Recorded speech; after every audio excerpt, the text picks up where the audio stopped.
अस्सलामुअलैकुम। ये China radio international की उर्दू सर्विस है। अब तक की अहम खबरों के साथ ये आवाज़ है सारा अफजल की। सबसे पहले खबरनामे में शामिल अहम खबरों पर एक नज़र। 14वीं कौमी अवामी कांग्रेस के पहले इजलास के 5वें कुल रुकनी इजलास में शी जिनपिंग की शिरकत। आलमी बरादरी का कहना है कि चीन की माशी तरक्की दुनिया के लिए अहम किरदार अदा करेगी और चीन के इंसानी हुकूक के तस्वुरात और तर्ज अमल पर अक़वाम मुत्तहिदा में ज़िमनी तक़रीब। आइए जानते हैं खबरें तफसील के साथ। 12 मार्च को 14वीं कौमी अवामी कांग्रेस के पहले इजलास का 5वां कुल रुकनी इजलास बीजिंग में मुनक़्क़िद हुआ। शी जिनपिंग समेत दीगर चीनी रहनुमाओं ने इजलास में शिरकत की। इसी तारीख को चीनी सदर शी जिनपिंग ने रियासती कौंसिल के नायब वज़ीर आज़म, रियासती कौंसलर्स, वज़रा, मुख्तलिफ कमेटीज़ के directors, Peoples Bank of China के सरबराह, ऑडिटर जनरल और सेक्रेटरी जनरल का तकर्रुर करने के सदारती हुक्मनामे पर भी दस्तखत कर दिए हैं। समुंदर पार मुकीम चीनियों का कहना है कि शी जिनपिंग का सदर मुमलिकत और सेंट्रल मिलिट्री कमीशन के चेयरमैन के तौर पर मुंतखब होना अवामी उमंगों के मुताबिक है। तवक्को है कि मुल्क एक नए सफ़र पर आगे बढ़ेगा और सदर शी जिनपिंग की क़यादत में नई कामयाबियां हासिल करेगा। ज़ैम्बिया ओवरसीज़ चाइनीज़ एसोसिएशन के सदर ज़ोंग जान का कहना है कि शी जिनपिंग का सदर मुमलिकत मुंतखब होना इस बात की मुकम्मल अक्कासी करता है कि वो अवाम से महब्बत करने वाले रहनुमा हैं। उनका इंतखाब अवाम की ख्वाहिश और तवक्कात के मुताबिक है। ज़ैम्बिया में मुकीम चीनी सदर शी जिनपिंग की क़यादत के हामी हैं। हम मादरे वतन की तरक्की की हिमायत जारी रखेंगे और चीनी कौम की अजीम निशात सानिया के हुसूल में अपना मुस्बत किरदार अदा करेंगे। चीन में होने वाले 2 इजलास बैनुल-अक़वामी बरादरी की तवज्जो का मरकज़ रहे हैं। आलमी माहिरीन चीन की मईशत के हवाले से ये यकीन रखते हैं कि चीन की इक़्तिसादी तरक्की इलाकाई खुशहाली और आलमी मईशत की बहाली में अहम किरदार अदा करेगी। उनका मानना है कि चीन की इक़्तिसादी तरक्की का मरकज़ अवाम है और चीन का तरक्याती तजर्बा सीखने के काबिल है। कनाडा की कम्युनिस्ट पार्टी ऑफ क्यूबेक के सेक्रेटरी एड्रियन वेल्स का कहना है कि 2 इजलासों का इनेकाद एक जमहूरी अमल है जिसमें इक़्तिसादी मंसूबे और तवील मुद्दती अहदाफ शामिल किए जाते हैं और मुंतखब नुमाइंदे व मंदुबीन इन पर तबादला ख्याल करते हैं। चीन अवामी खिदमत की तर्ज पर अपनी मईशत को अवाम की मर्जी के मुताबिक तरक्की दे रहा है जो दुनिया के लिए एक तहरीक है। Federation of Arab China friendship associations के सेक्रेटरी जनरल अली यूसुफ ने कहा कि तरक्की पजीर ममालिक के नुक्ता नज़र से सदर शी जिनपिंग की सबसे बड़ी कामयाबियों में से एक the belt and road initiative है। हम इस इकदाम को बेहद सराहते हैं क्योंकि इससे खित्ते के ममालिक की माशी तरक्की को दरपेश बहुत से मसाइल हल होते हैं और इन ममालिक के अवाम की फलाह बहबूद को फ़रोग़ मिलता है। 12 मार्च को चीन की कौमी शजरकारी कमेटी के दफ्तर ने 2022 में चीन में शजरकारी की सूरत हाल का एलामिया जारी किया। एलामिया के मुताबिक 2022 में 3.83 मिलियन हेक्टेयर रकबे पर शजरकारी मुकम्मल की गई, 3.214 मिलियन हेक्टेयर पर घास लगाई गई और 1.8473 मिलियन हेक्टेयर रेगिस्तानी ज़मीन पर शजरकारी की गई। शजरकारी के मुसलसल फ़रोग़ के बाद चीन की ज़मीन को सब्ज़ बनाने के नुमाया नताइज सामने आए हैं।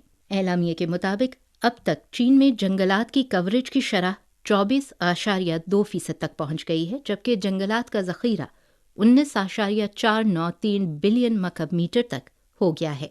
9 मार्च को अक़वाम मुत्तहिदा की इंसानी हुकूक कौंसिल के 52वें इजलास के दौरान China society for human rights studies ने चीन के इंसानी हुकूक के तस्वुरात और तर्ज अमल के मौजू पर एक ज़िमनी तक़रीब का इनेकाद किया, जिसमें माहिरीन ने चीन में इंसानी हुकूक की तरक्की की हकीकी सूरत हाल को मुख्तलिफ ज़ावियों से मुतारिफ करवाया।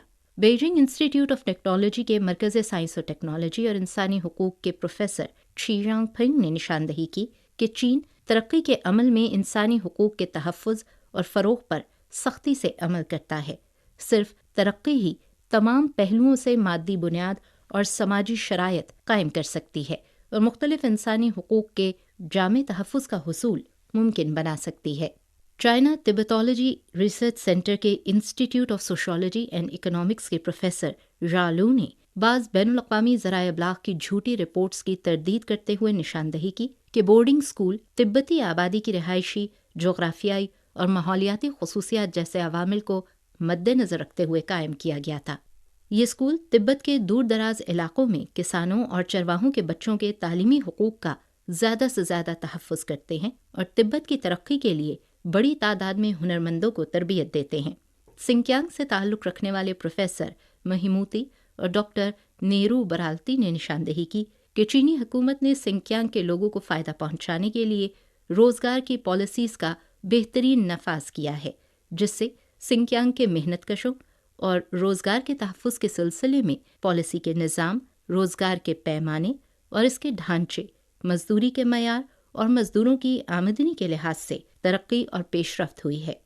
10 مارچ کو چین، سعودی عرب اور ایران نے بیجنگ میں سہ فریقی مشترکہ بیان جاری کرتے ہوئے اعلان کیا کہ سعودی عرب اور ایران کے درمیان سفارتی تعلقات کی بحالی کا معاہدہ طے پا گیا ہے اور تینوں ممالک نے بین الاقوامی اور علاقائی امن و سلامتی کو مضبوط بنانے کے لیے ہر ممکن کوشش کرنے پر آمادگی کا اظہار بھی کیا ہے۔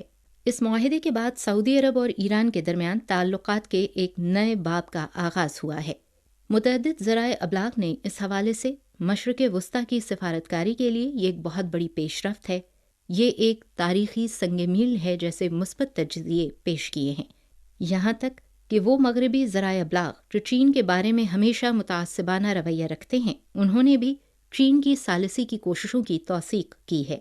تاریخی طور پر زیادہ تر لوگ اس بات سے واقف ہوں گے کہ یہ کامیابی کتنی مشکل سے حاصل کی گئی ہے۔ سعودی عرب اور ایران بالترتیب مسلمانوں کے سنی اور شیعہ مسلک کے نمائندے ہیں اور طویل عرصے سے شام کے بحران، لبنان کی صورتحال اور یمن کی خانہ جنگی پر ایک دوسرے کے حریف ہیں۔ انہیں مشرق وسطیٰ کے پرانے دشمن کہا جاتا ہے۔ گزشتہ 7 سالوں میں بہت سے ممالک نے ثالثی کی کوشش کی، لیکن کوئی خاطر خواہ پیش رفت نہیں ہوئی۔ اس تناظر میں دونوں ممالک نے چینی فریق کی ثالثی میں سفارتی تعلقات بحال کرنے کا فیصلہ کیا، اسی لیے کچھ غیر ملکی ذرائع ابلاغ کی جانب سے اسے غیر متوقع قرار دیا جانا کوئی تعجب کی بات نہیں ہے۔ در حقیقت مشرق وسطیٰ کی بدلتی ہوئی صورتحال پر گہری نظر اور چین کی سفارتی کوششوں کے بارے میں گہری بصیرت رکھتے ہوئے دونوں ممالک کے لیے بیجنگ میں مصالحت کرنا ایک مناسب عمل ہے۔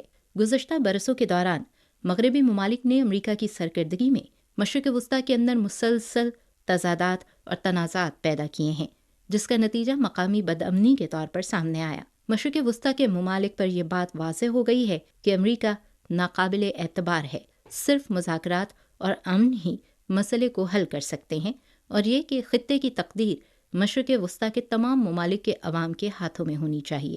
اس دفعہ یہی آگہی دونوں ممالک کے درمیان سفارتی تعلقات بحال کرنے کے فیصلے کی محرک ہے۔ بیجنگ میں ہی مذاکرات کا انتخاب کیوں کیا گیا؟ اس کی وجہ یہ ہے کہ چین نے ہمیشہ مشرق وسطیٰ کے ممالک کی تصویراتی خود مختاری کی حمایت کی ہے اور مذاکرات اور مشاورت کے ذریعے مسائل کے حل میں ہمیشہ ان کا ساتھ دیا ہے۔ چین جانبدار نہیں ہے، ذاتی مفادات تلاش نہیں کرتا اور کسی بھی طرح کی گروہ بندی میں ملوث نہیں ہوتا ہے۔ چین ایک سچا اور مخلص دوست ہے جس پر مشرق وسطیٰ کے ممالک اعتبار کر سکتے ہیں۔ بیجنگ میں سعودی عرب اور ایران کے درمیان ہونے والے اس مکالمے کو تینوں ممالک کے رہنماؤں کے درمیان ہونے والے اتفاق رائے کی بنیاد پر فروغ دیا گیا تھا۔ اپریل 2022 میں صدر شی جن پنگ نے گلوبل سیکیورٹی انیشیٹو کی تجویز پیش کی اور اس بات پر زور دیا کہ تمام ممالک امن برقرار رکھنے اور مل کر پرامن ترقی کے راستے پر چلنے کی ذمہ داری کا اشتراک کریں۔ رواں سال فروری میں چین نے گلوبل سیکیورٹی انیشیٹو کا کانسیپٹ پیپر جاری کیا، جس میں اس کے نفاذ کے لیے مزید تفصیلی روڈ میپ پیش کیا گیا تھا۔ حقیقت یہ ہے کہ دونوں ممالک کی جانب سے دشمنی ختم کرنے کا یہ عمل گلوبل سیکیورٹی انیشیٹو کے تصور کا علمبردار ہے، جس سے ظاہر ہوتا ہے کہ اس انیشیٹو کو مشرق وسطیٰ کے ممالک نے تسلیم کیا ہے اور اس کا بھرپور جواب دیا ہے۔ اس سے بھی زیادہ اہم بات یہ ہے کہ دونوں کی مفاہمت شورش زدہ دنیا کے لیے ایک بہت بڑی خوشخبری ہے کہ یہ مذاکرات اور امن کی فتح ہے۔ اس نے دنیا کو زمینی حقائق کی روشنی میں یہ بتایا ہے کہ طاقت مسائل کو حل نہیں کر سکتی، بات چیت ہی واحد راستہ ہے۔ چائنا ریڈیو انٹرنیشنل کی اردو سروس کے بیجنگ اسٹوڈیو سے اب تک کی اہم خبریں آپ نے سنی سارا افضل کی آواز میں۔